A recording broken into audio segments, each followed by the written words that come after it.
ರೈತ ಬಾಂಧವರಿಗೆ ಈ ಅಫಜಲ್ಪುರ ಶ್ರೀಗಳಲ್ಲಿ ಪಾದಗಳಲ್ಲಿ ನಮಸ್ಕೃತ ಮತ್ತು ಎಲ್ಲ ರೈತ ಬಾಂಧವರಿಗೆ ಮತ್ತೊಮ್ಮೆ ನಮ್ಮ ವತಿಯಿಂದ ನಮಸ್ಕಾರಗಳು. ಈಗಾಗಲೇ ನಾವು ಪ್ರಾರಂಭ ಮಾಡಿದ್ದು ಮೆರವಣಿಗೆ ಬಂದಲ್ಲೇ ಸ್ವಲ್ಪ ಸ್ಟಾಪ್ ಆಗಿತ್ತು. ನಾನು 10 ನಿಮಿಷದಲ್ಲಿ ನಂದಲ್ಲಿ ಮಾತು ಕಂಪ್ಲೀಟ್ ಮಾಡ್ತೇನೆ. ಯಾವ ರೀತಿ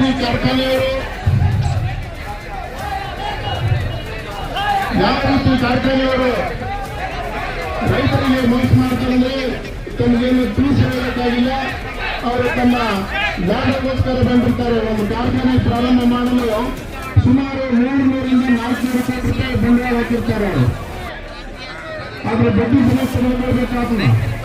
ಅದ್ರ ಸಲುವಾಗಿ ಯಾರೇ ಲಾಭಗೋಸ್ಕರ ಬರಲ್ಲ.